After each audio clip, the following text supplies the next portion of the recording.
Dia masuk. Tak ku minta, tapi juga tak ku tolak. Aku tanya sekali, "Pak?" Suaraku pelan. "Kamera itu Bapak yang pasang?" Dia tidak langsung menjawab. Tapi matanya menjawab segalanya. "Kenapa?" tanyaku lagi. Kali ini lebih dalam. Dia menarik napas panjang, lalu duduk di pinggir ranjangku. Jarak kami hanya 1 langkah kecil. Hatiku tercekat, tapi tubuhku tak bergerak. Awalnya cuma penasaran. "Kamu beda. Kamu tenang. Tapi kamu gak sadar kalau kamu cantik, Lina. Kamu perempuan yang bisa mengguncang rumah ini hanya dengan diam." Halo Sobat Romansa Tante Ayu, bagaimana kabar kalian? Semoga semuanya diberikan kesehatan dan rezeki yang berlimpah ya. Absen dulu dong di komentar. Dari mana saja nih para sahabat-sahabatku? Jangan lupa klik tombol subscribe ya. Nanti aku ceritakan lagi nih kisah-kisahku yang lebih seru. Kalau sudah siap, yuk dengerin cerita ini sampai habis. Namaku Lina, usia 26 tahun. Tubuhku tidak terlalu tinggi, tapi lekuk tubuhku seringkali jadi bahan lirikan tanpa aku inginkan. Aku berasal dari kampung kecil di pinggiran Jawa Tengah. Setelah lama bekerja di kota, aku akhirnya diterima di sebuah rumah mewah di kawasan elit Jakarta Selatan. Mereka pasangan suami istri muda, belum punya anak. Aku ingat betul hari pertama aku datang ke rumah itu. Udara pagi masih dingin, dan aku mengenakan blus katun biru muda yang longgar, serta rok panjang, warna hitam yang pas di pinggang. Rambutku kuikat ke belakang dengan ikat rambut warna krim yang sudah agak kusam. Rumah itu megah, wangi ruangan, seperti campuran melati dan vanila. Aku disambut oleh Budira, majikanku wanita cantik dengan tatapan tajam, mengenakan gaun putih, tipis tanpa lengan, dan senyum yang terlihat terlalu sempurna.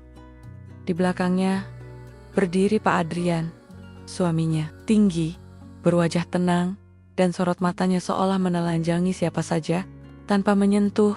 "Kamu Lina, ya?" tanya Budira sambil meneliti wajahku. "Iya Bu," jawabku, menunduk sopan. Aku diarahkan ke kamar kecil di pojok lantai atas. Meskipun itu kamar pembantu, ruangan itu bersih, ada jendela menghadap taman belakang, dan bahkan ada meja rias kecil. Tak seperti Rumirama majikan sebelumnya. Tapi entah kenapa, saat aku masuk dan menatap ke sekeliling, aku merasa seolah sedang, tapi mungkin hanya perasaanku saja. Hari itu, aku mulai bekerja, membersihkan ruang tamu, dapur, ruang kerja Pak Adrian. Sambil menyapu, aku bisa merasakan lantai dingin menyentuh jemari kakiku. Karena aku hanya mengenakan sandal tipis, warna coklat. Rokku sesekali tersentuh angin dari jendela yang terbuka, membuat bagian bawahnya sedikit melambai. Ketika aku sedang membersihkan rak buku di ruang kerja, Pak Adrian masuk. "Lina, kamu sudah mulai kerja dari pagi ya?" Suaranya lembut, tapi punya tekanan yang sulit dijelaskan. "Iya Pak." "Mau dirapikan buku-bukunya?" tanyaku, masih menunduk. Ia tersenyum lama, lalu berjalan mendekat, mengambil satu buku, dan berdiri di belakangku. Nafasku tertahan. Aku bisa merasakan kehangatan tubuhnya, meskipun kami tak bersentuhan. Mataku hanya memandangi tumpukan buku, mencoba tetap tenang.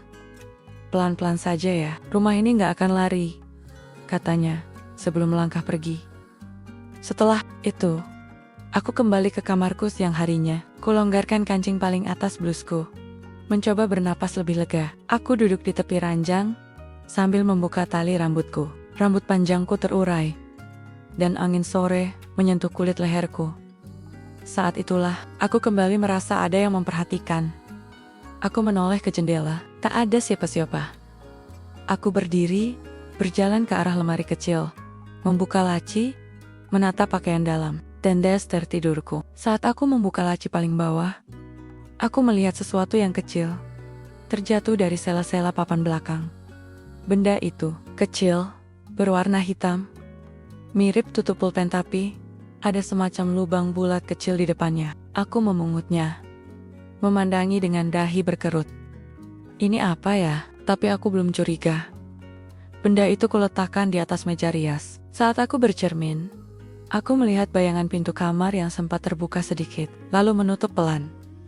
Sendirian. Tapi aku yakin, aku tadi menutup pintu itu ropet-ropet. Aku menarik napas panjang. Mungkin angin. Namun sejak saat itu, aku mulai sadar.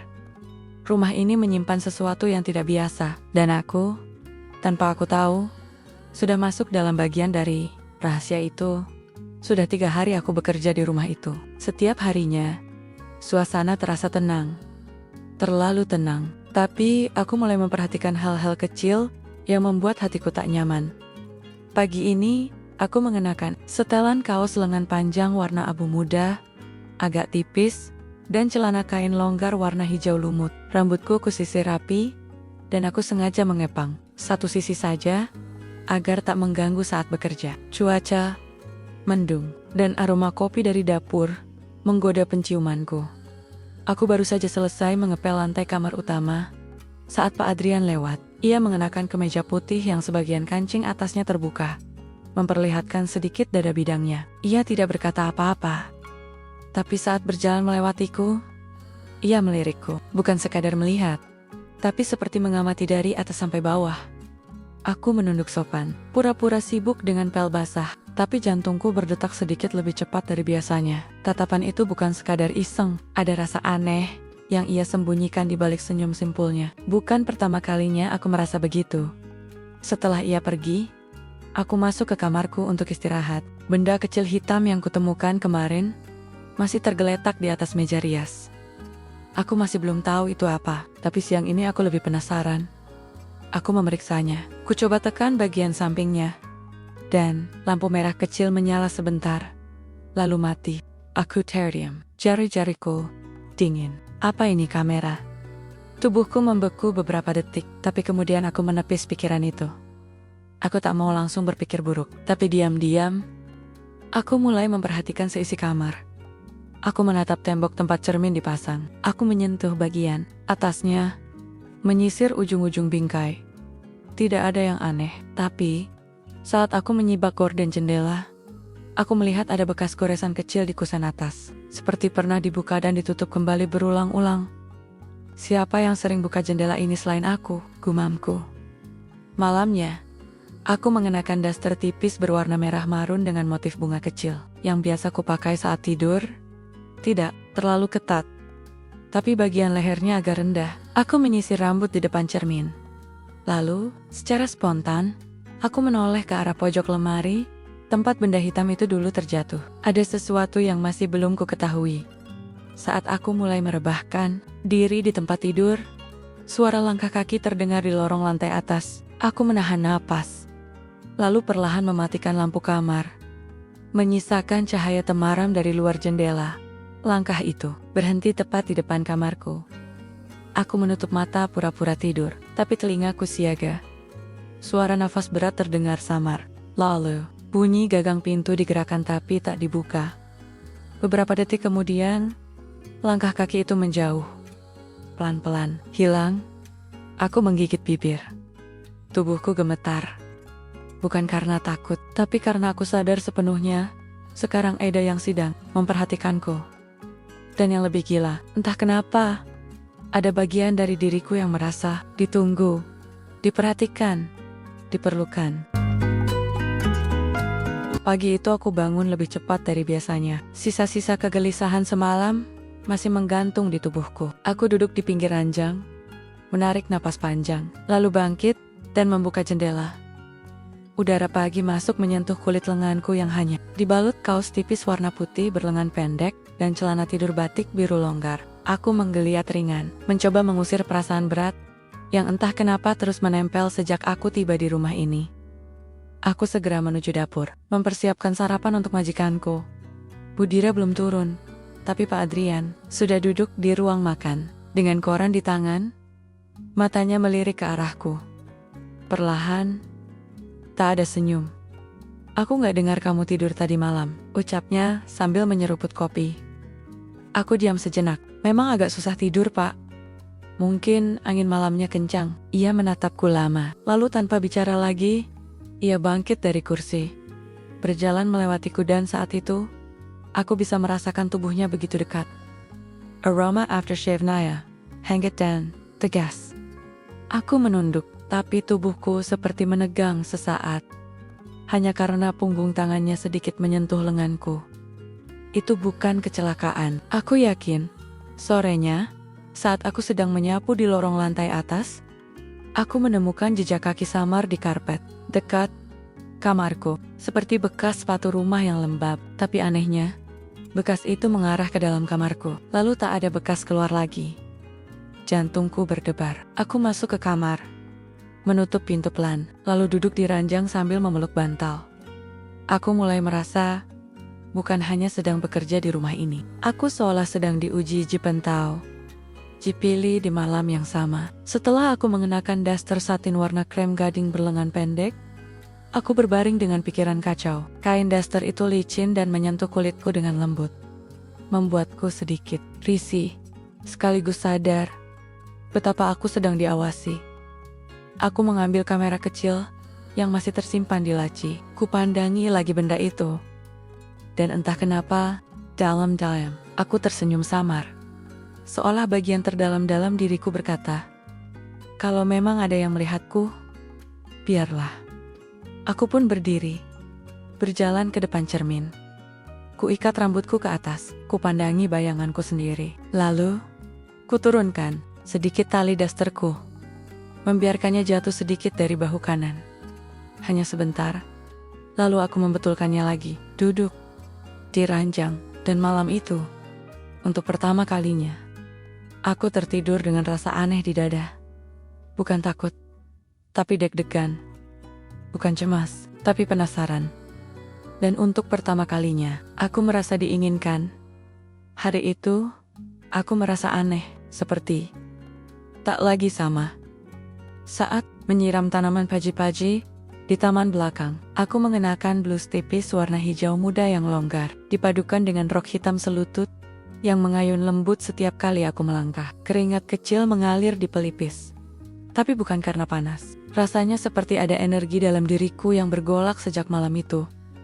Aku masih memikirkan kamera kecil itu. Belum kutunjukkan pada siapapun. Dan yang paling membuatku bingung, aku tidak langsung menolak keberadaannya. Bahkan, tanpa sadar, aku jadi lebih memperhatikan diriku sendiri. Siang itu, saat aku membersihkan kamar utama, Budira sedang keluar. Pak Adrian ada di ruang kerjanya. Aku sendirian di atas. Saat menyapu bagian bawah meja rias mereka, aku melihat sesuatu, lubang kecil, sangat rapi, di dinding depan meja rias menghadap tempat tidur. Lubang itu seperti disengaja disamarkan di antara ornamen ukiran kayu di sekeliling cermin. Aku mendekat, mengintip, kosong. Tapi ukurannya cukup untuk sebuah kamera kecil. Degup jantungku memukul keras dada. Tanganku gemetar saat merapikan kain lap. Aku merasa seperti sedang menggenggam rahasia yang lebih besar dari sekadar lubang kecil itu. Sore harinya, aku kembali ke kamarku. Kududukan diriku di depan cermin. Masih mengenakan pakaian tadi. Kurasakan permukaan meja rias yang dingin di bawah jemariku. Aku menyentuh benda kecil itu lagi. Kamera itu. Dan kali ini, aku menekan tombolnya sekali lagi. Terdengar suara kecil klik lalu layar kecil di belakangnya menyala. Ada rekaman. Jantungku serasa berhenti. Tanganku gemetar saat memutar satu rekaman. Layar menampilkan aku. Malam pertama aku tidur di kamar itu, aku sedang berganti baju dalam cahaya temaram. Dasterku sedikit terbuka. Kamera menangkap sisi yang sangat pribadi, yang bahkan tak pernah kulihat sendiri dengan begitu jelas. Aku terdiam. Harusnya aku marah, menangis, lapor polisi. Tapi anehnya, tubuhku justru merinding dengan rasa yang berbeda. Seolah bagian terdalam dari diriku merasa diungkap, terbuka. Dikenali dengan cara paling telanjang bukan hanya fisik, tapi sisi rentan yang selama ini kusembunyikan. Lalu, suara langkah kaki kembali terdengar di depan pintu. Kali ini aku tidak menunggu. Aku berdiri, membuka pintu, dan di sana berdiri Pak Adrian dengan wajah kaget, seperti tidak menyangka Aku akan menatapnya langsung malam itu. Kami saling diam. Pak, suaraku gemetar. Tapi bukan karena takut. Ia menatapku. Matanya dalam. Kau tahu? Ya. Aku mengangguk pelan. Hening. Tapi mata kami bicara. Ada ketegangan. Ketertarikan. Dosa yang belum terjadi, tapi sudah terasa panasnya di udara. Aku tak tahu harus apa. Tapi malam itu, untuk pertama kalinya, aku berkata pada diriku sendiri, aku harus tahu sampai sejauh mana ini semua akan membawaku, dan aku tidak akan mundur. Aku menutup pintu perlahan. Pak Adrian berdiri di sana, dengan tubuh tegak dan mata yang tak lagi bisa menyembunyikan apapun. Untuk pertama kalinya sejak aku menginjak rumah ini, aku merasa kami berdua telanjang. Bukan karena pakaian, tapi karena tidak ada lagi yang bisa disembunyikan. Aku mengenakan daster, katun biru gelap dengan tali bahu tipis. Bagian bawahnya menyentuh lutut, dan bagian lehernya sedikit turun saat aku bernapas cepat. Rambutku kusut karena kuurai begitu saja, karena aku tak sempat menata apapun setelah melihat rekaman itu. Dia masuk, tak kemin, tapi juga tak kutolak. Aku tanya sekali, Pak, suaraku pelan. Kamera itu, Bapak yang pasang. Dia tidak langsung menjawab, tapi matanya menjawab segalanya. Kenapa? Tanyaku lagi. Kali ini lebih dalam. Dia menarik napas panjang, lalu duduk di pinggir ranjangku. Jarak kami hanya satu langkah kecil. Aku sudah terlalu lama memperhatikanmu, Lina, katanya akhirnya. Sejak hari pertama kamu masuk ke rumah ini, hatiku tercekat, tapi tubuhku tak bergerak. Awalnya cuma penasaran. Kamu beda. Kamu tenang, tapi kamu juga gak sadar kalau kamu cantik, Lina. Kamu perempuan yang bisa mengguncang rumah ini hanya dengan diam. Aku tertawa kecil, getir. Jadi karena itu, aku direkam diam-diam. Dia menunduk. Aku tahu itu salah, tapi aku juga tahu, semakin lama aku menahan diri, aku malah makin gila sendiri. Aku duduk di kursi dekat jendela. Cahaya bulan jatuh di kulit lenganku. Aku bisa merasakan dinginnya, tapi ada panas lain dalam dadaku. Lalu, Budira? Tanyaku pelan. Dia tahu, Pak. Adrian menatapku. Pelan, pelem, hening. Lalu dia berdiri. Mendekat. Berdiri di hadapanku. Kalau kamu mau pergi, aku bisa bantu. Tapi kalau kamu tetap di sini, aku gak bisa janji. Aku bisa tetap jadi majikan yang biasa. Mataku menatap matanya. Lalu turun ke dadanya. Lalu, kembali ke matanya. Aku berdiri. Jarak kami sekarang hanya satu napas. Lalu, kalau aku tetap di sini, bisikku. Dia tak menjawab. Tapi jari-jarinya terangkat dan menyentuh bahu dasarku. Lalu, seperti tersadar, ia menarik tangannya kembali. Sebaiknya aku keluar dulu, katanya cepat. Dan ia pergi, membiarkanku berdiri di sana. Dengan tubuh yang masih bergetar. Bukan karena takut, tapi karena sesuatu yang selama ini hanya hidup dalam bayangan. Kini nyata, aku menutup pintu, lalu mengunci. Dan untuk pertama kalinya sejak tinggal di rumah itu, aku berdiri di depan cermin, dan merasa sedang menunggu sesuatu yang tak bisa aku tolak. Pagi itu berbeda. Aku menyeduh teh hangat di dapur, mengenakan kemeja tidur longgar, berwarna putih susu yang menyentuh lutut, dan legging hitam tipis yang membalut kakiku dengan nyaman. Rambutku kuikat asal, masih basah setelah mandi. Aku belum bisa melupakan malam itu. Saat Pak Adrian hampir menyentuhku tapi memilih pergi. Tapi jejaknya tertinggal di udara, di napasku, bahkan mungkin di kulit bahuku yang sempat disentuh jari-jarinya. Tiba-tiba, suara langkah tumit terdengar mendekat. Budira, dengan gaun tidur merah menyala, rambutnya digerai elegan, wajahnya tenang, tapi matanya tajam. Dia menatapku dengan senyum manis yang terasa dingin seperti pisau. Kamu makin segar aja sekarang, Lin, katanya sambil menuang kopi sendiri. Kelihatan bersinar. Aku tertawa kecil, menunduk. Mungkin karena tidurnya nyenyak, Bu. Dia menyandarkan tubuhnya di meja, menatapku dari ujung kaki sampai kepala. Suami saya sering kerja sampai malam sekarang. Ya, tanyanya. Pelan, nadanya setengah bercanda.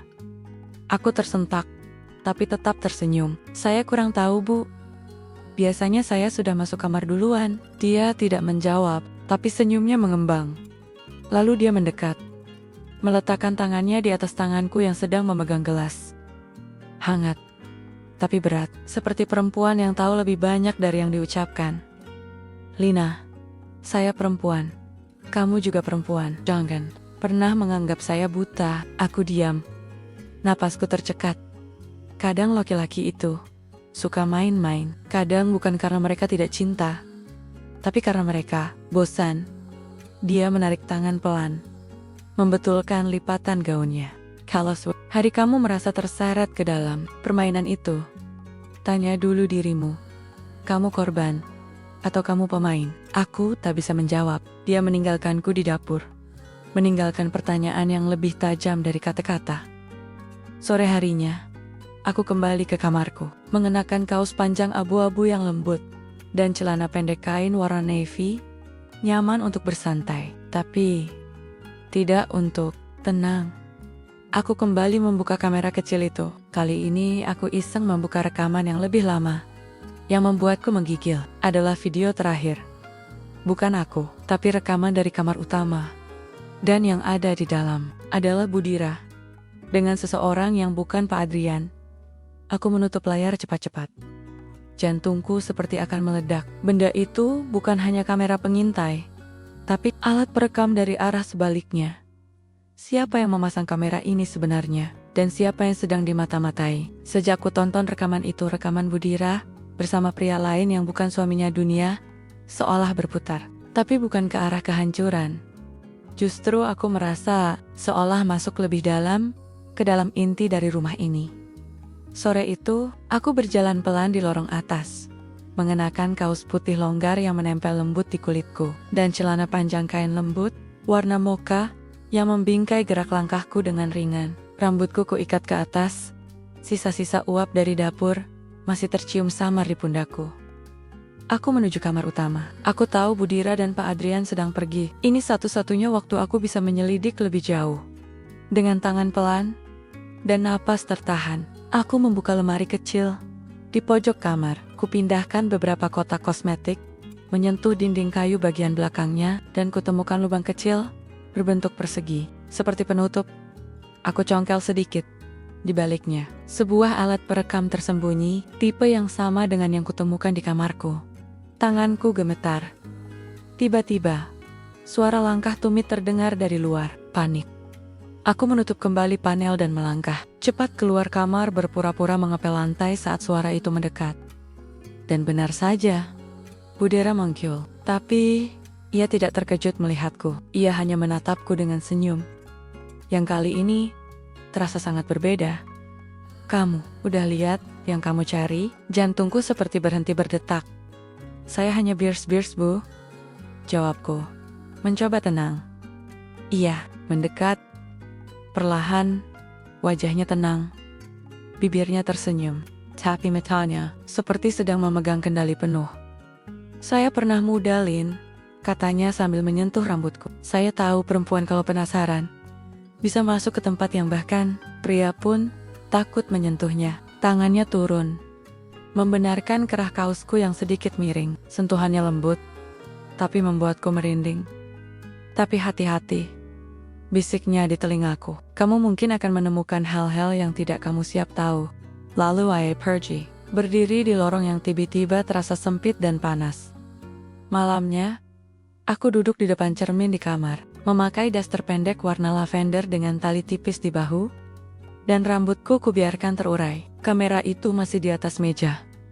Kali ini, aku tak menyalakannya. Aku hanya menatap bayanganku sendiri, dan berkata dalam hati, aku bukan korban, tapi juga belum tentu pemain. Tapi apa aku siap jika ternyata rumah ini punya lebih banyak mata daripada yang kukira? Dan saat aku menatap jendela, aku menyadari sesuatu. Ada bayangan berdiri di luar, tepat di taman, menatap ke arah kamarku. Dan aku tahu, malam ini belum selesai. Bayangan itu berdiri lama, diam, tidak bergerak. Hanya sepasang mata dari balik kegelapan taman belakang, menatap jendela kamarku. Aku berdiri di depan cermin, mengenakan daster satin ungu muda selutut dengan belahan samping, dan rambutku yang masih sedikit basah, setelah mandi menjuntai menempel di bahu. Angin malam masuk dari jendela yang kubuka sedikit, membuat kulitku merinding halus. Tanganku perlahan menutup jendela, tapi pandanganku tetap tertuju keluar. Siapa itu? Aku menunggu, tapi saat aku menengok lagi bayangan itu sudah tidak ada. Malam itu, aku tak bisa tidur. Aku duduk di tepi ranjang, menatap kamera kecil di atas meja. Aku tahu aku tak sendirian dalam cerita ini. Tapi, yang tak ku mengerti, siapa yang benar-benar mengawasi siapa? Akhirnya, sekitar pukul 11 malam, aku memutuskan keluar. Pelan, tanpa suara, langkah kakiku ringan. Sandal rumah kupakai hanya separuh, agar tak menimbulkan bunyi saat menuruni. Anak tangga, rumah gelap, hanya lampu taman yang menyala. Aku membuka pintu belakang, dingin sekali, bau rumput basah. Tapi aku ingin tahu. Aku melangkah pelan ke arah semak-semak, tempat tadi kulihat sosok itu berdiri. Di bawah cahaya lampu taman yang redup, aku melihat bekas sepatu. Tanahnya basah, dan jejak itu mengarah ke pagar samping. Saat aku mengikuti arah jejak itu, ada suara kecil seperti rekaman yang terputar. Aku menoleh cepat. Suara itu berasal dari bangku taman kayu di bawah pohon mangga. Aku berjalan mendekat dan menemukan sebuah ponsel tua diletakkan di sana dengan layar menyala. Dan di layar itu, video diriku. Aku sedang menyisir rambut di depan cermin, dalam balutan daster merah marun 2 malam lalu. Sama seperti rekaman dari kamera kecil, tapi ini lebih jelas. Sudut pengambilan gambarnya berbeda. Bukan dari kamera di kamarku. Bulu kuduku berdiri. Aku mengangkat ponsel itu, berbalik cepat. Dan di hadapanku berdiri Pak Adrian. Nafasnya cepat, seolah ia juga baru saja berlari. "Apa yang kamu lihat, Lina?" tanyanya pelan. Aku menatapnya. Ponsel masih gemetar di tangan. "Ini bukan dari kamera di kamarku, Pak. Ini dari tempat lain."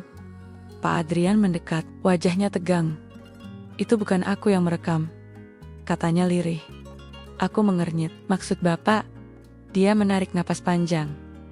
"Aku baru tahu 2 hari lalu bahwa semua yang aku simpan, semua yang aku rekam, juga sedang direkam balik." Darahku mengalir deras. "Oleh siapa?" Dia menatapku dalam. "Aku pikir kita sedang memainkan permainan diam-diam, Lina. Ternyata kita semua pion dari orang yang tak kelihatan." Heneng. Angin malam menerpa kulitku. Dasterku bergerak lembut. Lalu, dari kejauhan, lampu kamar Budira menyala. Lampu kamar Budira menyala tajam menembus malam. Dari taman, aku dan Pak Adrian menatap ke arah jendela lantai atas itu. Sunyi, tapi terasa seperti ada sesuatu di balik kaca yang juga sedang memandangi kami. Aku menoleh pada Pak Adrian. "Pa, maksudmu kita semua dipantau?" Dia mengangguk pelan. Aku baru sadar kamera yang aku pasang di kamar pembantu dan kamar utama ternyata juga sedang dimonitor dari tempat lain. Filenya tidak hanya tersimpan di alat, tapi disalin, diretas, atau mungkin diarahkan, dan yang paling mungkin tahu caranya. Aku melanjutkan kalimatnya perlahan. "Adalah Budira." Kami naik ke lantai atas. Aku berjalan cepat. Langkah kakiku ringan, meski tubuhku tegang. Aku masih mengenakan kaos lengan panjang tipis warna biru langit, dan celana kain gelap longgar, dengan dasi rambutku melonggar di belakang. Aku tak peduli. Malam ini, aku tak ingin tampil rapi. Aku ingin jawaban. Saat kami sampai di depan kamar, pintunya sudah terbuka. Di dalam, Budira duduk di meja rias, memunggungi kami. Gaun tidurnya berwarna hitam halus, dengan belahan rendah di punggung. Rambutnya diikat tinggi, dan di atas meja rias, aku melihat laptop terbuka dengan layar penuh rekaman video. Rekaman dari berbagai sudut rumah, termasuk kamarku. Budira bicara duluan. "Jangan kaget, Lina. Semua ini bukan tentang kamu, tapi kamu yang paling jujur di antara kami semua. Itu sebabnya kamu paling menarik." Pak Adrian masuk lebih dulu. Kau tahu semua ini sejak kapan? Budira tertawa kecil, tanpa menoleh. Sejak sebelum kamu pasang kamera pertama, Mas. Aku membiarkanmu. Aku bahkan menyisipkan kabel kecil agar rekamanmu otomatis terunggah ke sistemku. Aku maju beberapa langkah. Tapi, kenapa semua ini? Akhirnya ia menatapku lewat cermin. Mata itu tenang, licin, tapi dalam. Karena aku ingin tahu, siapa yang akan lebih dulu jatuh dalam dosa. Dan lucunya, ia tersenyum tipis. Kalian berdua, soma-soma gagal menahan diri. Aku tercekat. Maksudnya, Budira bangkit dari kursinya. Berjalan mendekat. Perlahan, lalu berdiri sangat dekat denganku. Lina, aku perempuan. Aku tahu rasanya diinginkan. Aku tahu rasanya dilihat. Tapi aku juga tahu satu hal. Perempuan seperti kita bisa mengontrol semuanya. Asal tahu kapan berpura-pura lemah. Tangannya menyentuh bahuku. Lembut.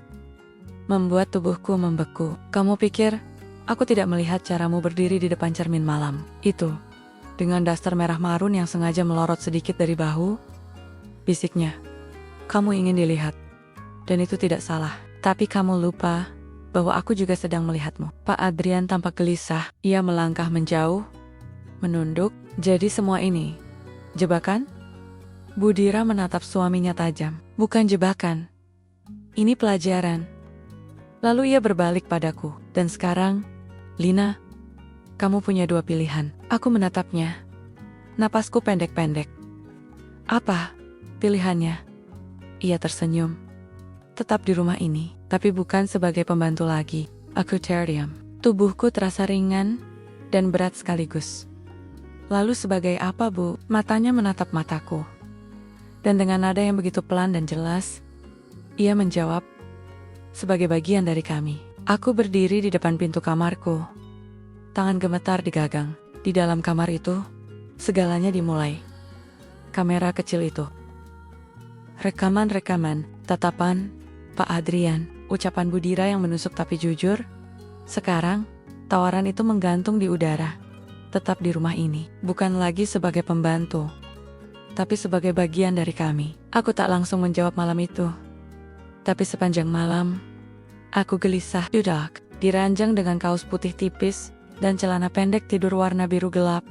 Aku memandangi bayanganku di cermin. Cermin yang entah sudah merekam berapa banyak versi dari diriku.